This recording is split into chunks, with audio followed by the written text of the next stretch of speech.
हरिओम मित्रों, ज्ञान मंत्र में आप सभी का हार्दिक अभिनंदन है। मित्रों, आज के इस वीडियो में हम आप सभी को गर्भधारण के संबंध की कुछ बातें बताएंगे और इनमें कुछ लोगों के प्रश्नों के उत्तर होंगे। जो ऐसे प्रश्न कई लोगों के मन में होते हैं, पूछते हैं, तो इस वीडियो में उन प्रश्नों के उत्तर भी आपको मिल जाएंगे। देखिए, कई लोग गर्भधारण के संबंध में पहले तो ये पूछते हैं कि जैसे एक 16 रात्रि की विधान प्रक्रियाएं होती हैं और उसके बाद जैसे 18वां, 20वां या 22वां दिन क्या आप कंसीव कर सकते हैं। तो इसमें ये होता है कि जैसे आप 16 रात्रि का प्रयोग आप कर रहे हैं, उन 16 रात्रियों में जैसे आपकी 6वें दिन की प्रक्रिया से लेकर 16वें दिन की प्रक्रिया में अगर आपको शुक्ल पक्ष मिल जा रहा है, तब तो आगे के गर्भधारण की आवश्यकता नहीं है। और अगर आपको 16वें दिन के बाद आपको शुक्ल पक्ष मिल रहा है, तब आपको आवश्यकता होती है कि 18वां दिन, 20वां दिन या फिर 22वें दिन का भी आप प्रयोग कर सकते हैं। और जैसे डेट आने की जो सर्कल होती है, 28 दिन, 30 या 32 दिन होती है, तो उसके हिसाब से भी ये चीज़ें देखी जाती हैं। और हर स्त्री की डेट आने की इस सर्कल की प्रक्रिया के अनुसार गर्भधारण के ये समय बनते हैं। और एक बात ये आपको बता दें कि देखिए, किसी भी रात्रि का जो कंसीविंग समय होता है, उसके हिसाब से भी ये चीज़ें बनती हैं। जैसे डेट आने की जो समय तिथि होती है और उसके बाद जो रिलेशन की तिथियां या समय बनते हैं, तो उसके हिसाब से भी ये डिपेंड करता है कि आपको किन रात्रियों में यानी कितनी प्रक्रियाएं करनी चाहिए गर्भधारण के लिए। और गर्भधारण के पहले कुछ चीज़ें आपको आवश्यक रूप से ध्यान रखनी चाहिए। जिनका गर्भ नहीं बनता है या फिर गर्भधारण में समस्याएं आ रही हैं, तो उनके लिए कुछ ज़रूरी बातें होती हैं, इसको आपको ध्यान रखना चाहिए। देखिए, सबसे बड़ी चीज़ होती है, रिलेशन के पहले गाय के दूध का सेवन जरूर करना चाहिए। गाय का दूध पति और पत्नी को दोनों को लेना चाहिए। अगर आप दोनों सेवन कर सकते हैं। गाय का दूध कई जगह उपलब्ध नहीं होता है, कुछ लोगों के पास गाय का दूध नहीं मिल पाता है। कुछ लोग दूध लेते हैं लेकिन उन्हें ये पता नहीं होता है कि गाय का है या भैंस का है। तो इसके लिए आपको इसकी जानकारी करनी होगी। और गाय का दूध जो होता है, उसमें भी जैसे जो बछड़े को जन्म देने वाली गाय हो, उसके दूध का सेवन बहुत ही अच्छा माना जाता है।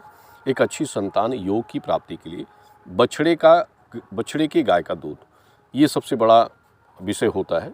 गर्भधारण से पहले इसका सेवन करना स्त्री के लिए तो खास ज़रूरी होता है। पति अगर ना कर पाए, लेकिन स्त्री को जरूर करना चाहिए रिलेशन के ठीक 1 घंटे पहले। और शिवलिंगी के बीज का पाउडर अगर आपको मिल जाए, जैसे शिवलिंगी का बीज होता है, उसका पाउडर अगर आपको मिल जाता है तो वो आप रख लीजिए। और 10 से 15 ग्राम यानी एक छोटे चम्मच की मात्रा में उसका भी सेवन आपको करना चाहिए। पहले आप उस पाउडर को मुंह में रख लीजिए, उसके बाद दूध के साथ उसको आप उसका सेवन कर सकते हैं। और ये जो प्रक्रिया होती है दूध लेने वाली, ये आपको जितने दिन रिलेशन आप करते हैं, प्रतिदिन नहीं लेना है। जैसे आप डेट आने के बाद आपकी जो रिलेशन की प्रक्रिया 16 दिन, 20 दिन बन रही है और उनमें आप 5 दिन या 6 दिन रिलेशन कर रहे हैं, तो उन्हीं दिनों में आपको इसका सेवन करना है। यानी उन्हीं दिनों में आप इसका सेवन करें, बाकी इसके आगे आपको इसका सेवन नहीं करना है। जैसे आपकी रिलेशन की प्रक्रिया ख़त्म हो जाती है, तो आप दूध का सेवन और शिवलिंगी के बीज का सेवन बंद कर दीजिए। और एक बात ये भी कहेंगे, मूंग जो आती है बाज़ार में, आप मूंग ले लीजिए, थोड़ी सी खड़ी मूंग जो होगी, हरे या भूरे रंग की आती है, दोनों में से कोई भी आपको मिल जाए, तो इसको आप ले लीजिए बाज़ार से और इसको रात्रि में पानी में भिगो दें। 100 ग्राम से 150 ग्राम की मात्रा में पानी में भिगो दीजिए। सुबह इसका सेवन पति पत्नी को दोनों को करना चाहिए। यानी जैसे सुबह खाली पेट आपको इसका सेवन थोड़े से काले नमक उसमें डालकर उसका सेवन करना चाहिए। उसके बाद आप अन्य चीज़ों का सेवन करें। पहले इसका सेवन आपको करना चाहिए और ये कंटिन्यू 15 दिन तक आपको लेना चाहिए। यानी लगातार 15 दिन तक इसका सेवन आपको करना चाहिए। भुने हुए चने अगर मिल जाते हैं, तो स्त्री को भुने हुए चने का सेवन करना चाहिए।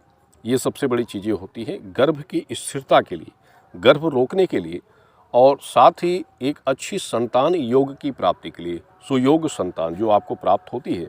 तो ये चीज़ें एक सिद्धांत अनुसार इसका प्रयोग किया जाता है। गाय का दूध जो होता है वो एक अमृत माना जाता है गर्भधारण के लिए, संतान योग के लिए एक अमृत होता है। और वो आपको किसी भी तरह से उसको प्राप्त करना ये आपकी व्यवस्था होती है। तो वो अगर संभवतः आपको किसी भी माध्यम से मिल जाए, 3-4 दिन अगर आप उसका सेवन कर लेते हैं गर्भधारण के पहले, तो ये बहुत अच्छा होता है आपके लिए।